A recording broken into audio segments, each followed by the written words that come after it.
Hello friends, நம்ம இன்றைக்கி சுவையான தக்காளி குருமா தாங்க செய்ய போகிறோம். தக்காளி விலை கம்மியாக இருக்கும்போது இந்த மாதிரி தக்காளி குருமா சட்டுன்னு செஞ்சு பாருங்கள். ரொம்ப டேஸ்ட்டாக இருக்குங்க. இட்லி தோசைக்கெல்லாம் அவ்வளோ டேஸ்ட்டாக இருக்கும். சப்பாத்திக்கும் கூட தொட்டுக்கலாங்க, நல்லா இருக்குங்க. இப்போ வாங்க இது எப்படி செய்யறது நம்ம பார்க்கலாம்.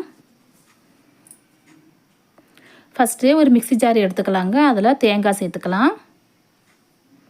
அடுத்ததாக பொட்டுக்கடலை கொஞ்சம் சேர்த்துக்கலாம்.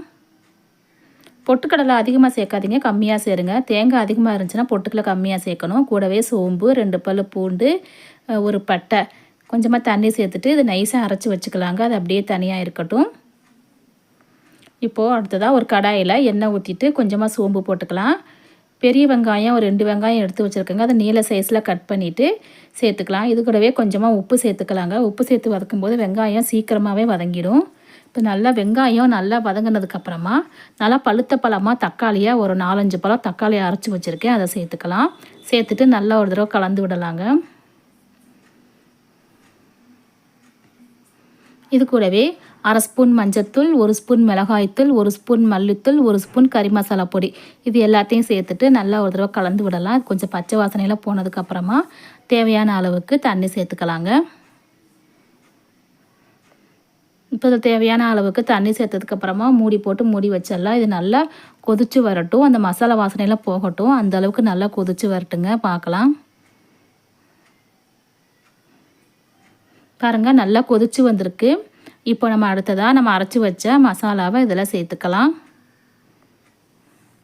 சேர்த்துட்டு கூடவே கொஞ்சமாக தண்ணி சேர்த்துக்கலாங்க.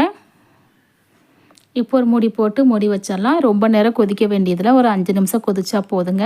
நம்ம தேங்காய் அரைச்சி ஊற்றிருக்கோம். ரொம்ப நேரம் கொதிச்சா டேஸ்ட்டு நல்லா இருக்காது. அதனால் ஒரு 5 நிமிஷம் கொதிச்சா போதுங்க. நல்லா கொதிச்சதுக்கப்புறமா கொஞ்சமாக மல்லித்தழை போட்டுட்டு நம்ம ஸ்டவ் ஆஃப் பண்ணிடலாம். பாருங்கள், நல்லா கொதிச்சிருச்சு. இந்த குருமா கொதிக்கும் போதே நல்லா வீடு ஃபுல்லாக நல்ல ஒரு வாசனையாக இருக்குங்க. நீங்கள் அந்த மசாலா அரைக்கும் போது கொஞ்சமாக 2 ஏலக்காய் போட்டு அரைச்சி பாருங்கள். இன்னுமே டேஸ்ட்டு செமையாக இருக்கும். ஓகே ஃப்ரெண்ட்ஸ், தக்காளி குருமா ரெடி ஆயிடுச்சு. கண்டிப்பாக நீங்கள் ட்ரை பண்ணி பாருங்கள். இட்லி தோசைக்கெல்லாம் செம்ம டேஸ்ட்டாக இருக்குங்க. கேட்டு கேட்டு வாங்கி சாப்பிடுவாங்க. கண்டிப்பாக அவங்கள பாராட்டுவாங்க. Okay friends, thank you.